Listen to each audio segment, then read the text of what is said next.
This is a unique talk show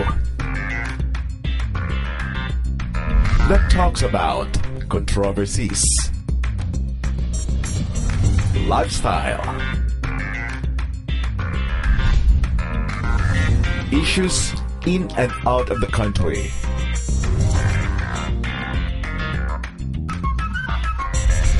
This is Let's Talk.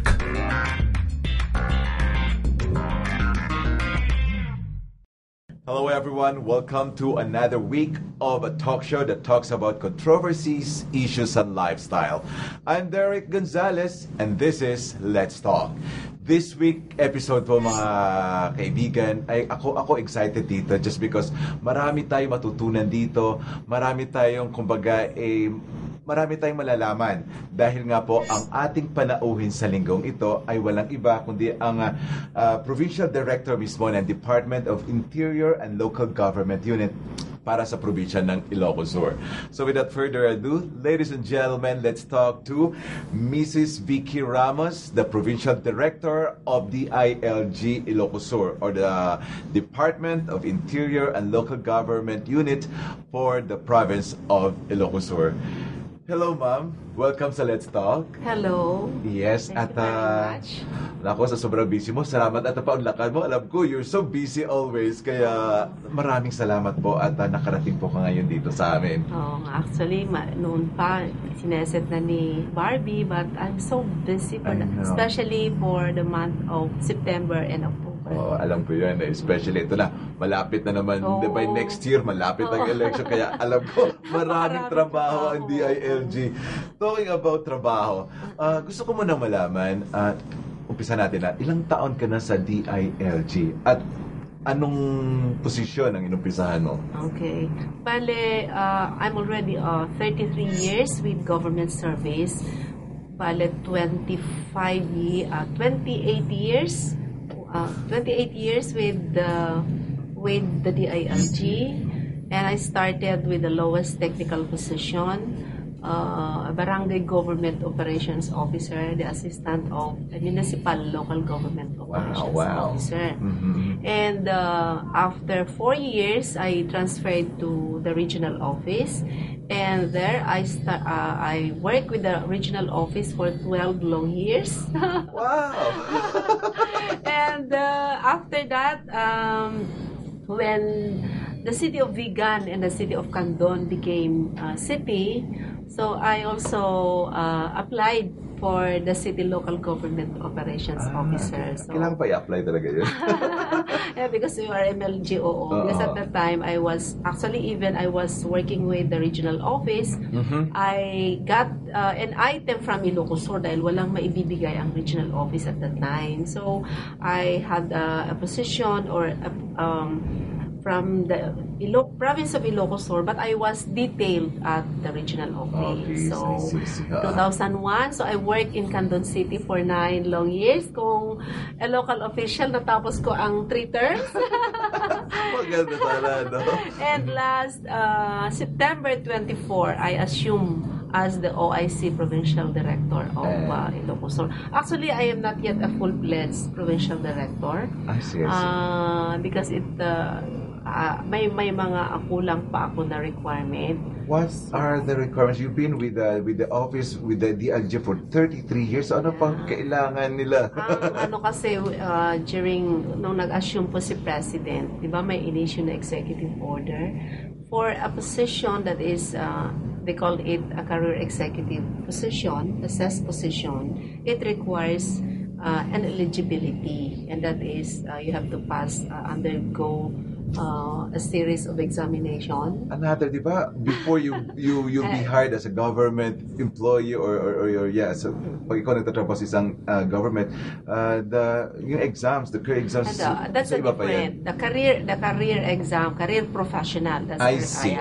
But this requirement is career executive. Executives. So you are now for a managerial level. So kailangan pa na eligible before kasi provincial director is a presidential appointee. I see. So it's the president that is appointing the provincial director, and any CES position requires eligibility. So may possibility, like for example, kung ikaw na isang full-fledged provincial director and then nag-change uli ng administration when it comes sa president, pwede kang hindi na rin. Hindi na rin. Kasi because you're already CES eligible. But if you are being, let's say, appointed temporarily in a CES position and hindi ka pa talaga eligible, at any time, pwedeng papalitan. Pero where are you from, ma'am? Are you from Candon? Where? I'm from Santa Lucia, Ilocos Sur. Santa Lucia. So, doon ka pa rin umuwi, Santa Lucia? Yes, I'm still going home. Okay. So, you've been with Bale, OIC almost na yan, madali na rin yan. 2 years. 2 years, pero malapit na yan, full-fledged. Already I passed the first phase of the eligibility. Ayun, let's talk about DILG na mismo. Okay. Ano ang functions as being the head, or shall we say the OIC Provincial Director of the DILG? Ano talaga ang trabaho? As the DILG Provincial Director, ang unang-una is managing people. Kasi I have, in every municipality, mayroon po kaming DILG officer. Mayroon din kaming provincial office. Siyempre, mayroon din kaming mga staff. Ang pinaka-main work namin is to implement the programs and projects of the department. Okay. And of course, one of the main program of the department is to monitor compliance. All issuances set by the national government, we have to monitor whether these LGUs are complying with these laws or issuances. Meaning to say, you go around every town of the province kasi nga, monitoring and of course being the managing, di ba? So, not necessarily na I have to go from one municipality to another, but because as I said, mayroon naman kaming tao doon who directly implements the programs of the department. But if there are problems encountered at kailangan o may mga queries from the local government officials at kailangan ng presence ko, then I have to go. And if, for example, my people will also ask for my assistance, whether administrative, whether technical, then I should be there. But siguro napaka-importante na dahil mayroon naman tayong ngayon, cell phone, telephone, we can already contact them, our municipal officers. So kailangan lang na pupunta ako doon, especially if there are activities of the LGU that requires the DILG presence, especially kung in-invite ako sa isang programa ng LGU where DILG is involved. DILG involvement, let's talk about the local government units. How important are the DILG, municipal officers na DILG, how important, and even the provincial, how important is the DILG sa isang LGU or local government unit? So, let's go back to our main function. We have two main functions, and that is capacity building. And if you say capacity building, it encompasses all areas of governance. So, kumbaga, tinuturuan namin ang mga local officials that they will be able to implement their mandates. So, kung sa akin sa province, hindi lang managing my own people, but I also work or provide assistance to the provincial government kasi yun ang number one target ko. Sa municipal level, ang aming MLGOs will also do capacity building. So, and second, the main function of the DILG is to monitor, as I mentioned earlier, to monitor compliance of these LGUs sa mga laws issuances by the national government. So, kumbaga, itong capacity building, yung sinabi ko nga, capacity building, all areas of governance, alam po natin yan. Una, administration. Second is, tinatawag natin economic governance. Yes. And another is environment governance. And also environment governance and social governance. So, itong mga 5 areas ng governance, kailangan tutulungan namin. Actually, marami ng mga LGUs ngayon who are capable to perform their function. Pero if there are programs na kailangan na DILG, the DILG is always there to assist the LGUs. Talking about assisting, as we all know, DILG is para sila yung, how do you call this? After elections, di ba? If this local government officer, or say a mayor, or even a barangay captain, before sitting and taking office, they have to undergo, is it a training or a seminar with DILG, di ba? So, paano yung ginagawa? How do you conduct trainings? Parang ganun. So, okay, let's start with the provincial and the municipal elections. Okay. So, after the election, so, syempre, mag-off na sila, mag-assume na sila. So, mayroon kaming tinatawag na program, we call it the NEO. NEO, training program for newly elected officials. Newly elected official, NEO. Yeah, NEO. Okay.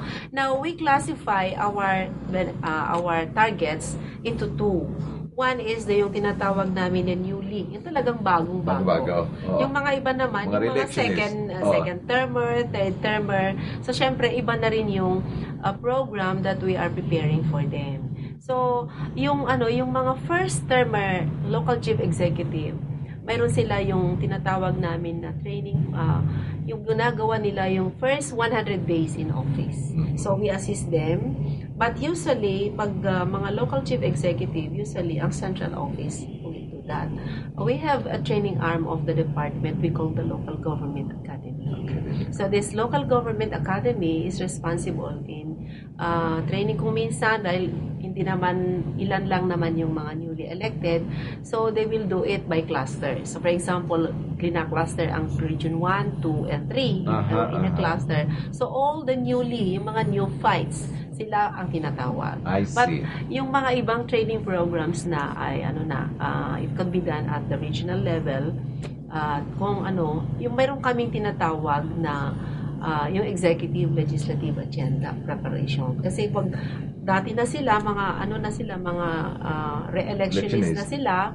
So what will they do is just to come up with their agenda for the next 3 years. But we usually call them yung both the executive and legislative. Kasi mahirap yung you call for the mayors and call for the legislative. Dapat magsabay sila. So that they will go in just one direction. Come up with a vision, come up with their trust and priorities for the next 3 years. Tama nga, kasi nga malay mo nga, ang mayor at ang vice mayor kontrapartido. Di ba? Paano nga makabuo ng magandang vision? Yeah. What if somebody, like for example, mayroon talagang matigas ulo, sabi, hindi na ako attend yan, especially kahit yung mga the NEO, yung sa NEO, doon sa academy. Ayaw pumunta, nasabi na sa akin kasi dati ring mayor tatay ko, parang ganon. May mga penalties ba na, or may demerits ba na bibigay sa kanila? Pwede silang hindi pa upuin? Ay, hindi naman. Uupo sila. Kaya lang, syempre, kung ikaw ang bagong mayor, ayaw mo bang ma-equip? Kasi hindi naman sabihin mo na ang tatay ko ay dating mayor. Pero iba yung naka-hands-on. I mean, kahit halimbawa ang father niya, uncle niya ay naging mayor in his or her municipality, iba rin yung dapat siya mismo. Kasi he has to learn the basics. Kumbaga, mag-grade 1 din siya sa mga Kasi syempre, kahit sabihin mo, hindi naman totally na let's say for example, naging sanggunian bayan siya before.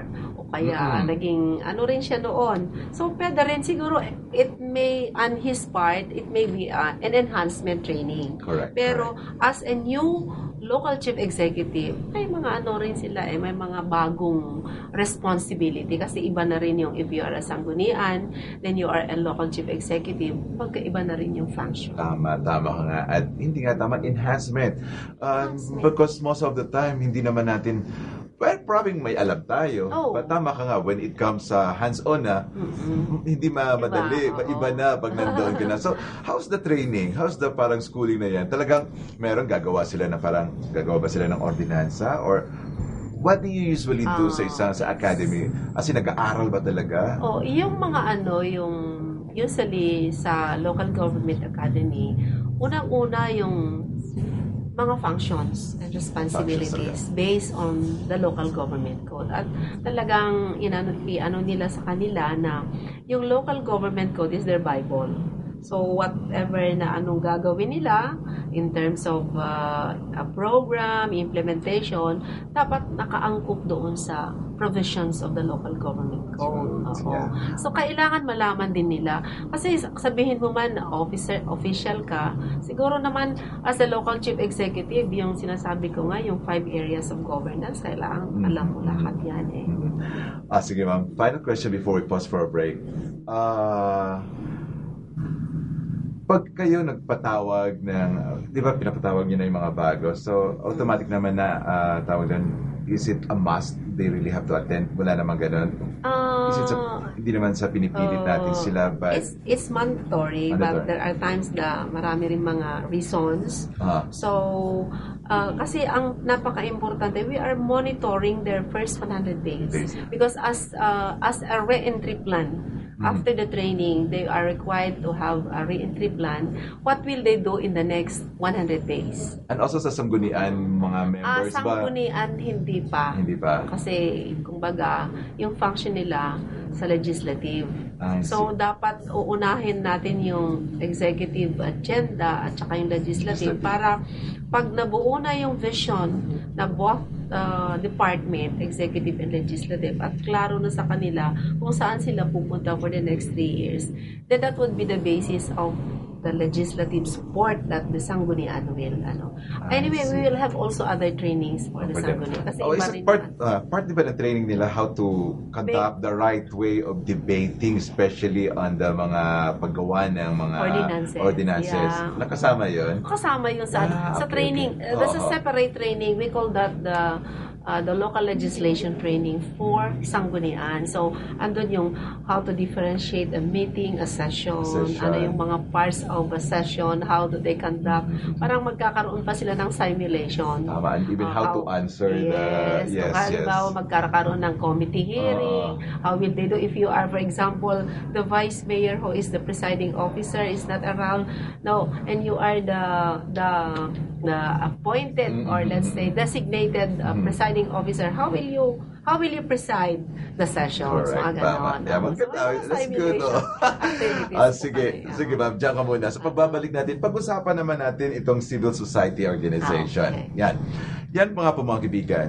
Umpisa pala natin, nakilala na natin si Ma'am Vicky Ramos. Sa pagbabalik natin, alamin natin, ano nga ba yung sinasabi nating CSO or the so-called Civil Society Organization. Yan po sa pagbabalik ng Let's Talk.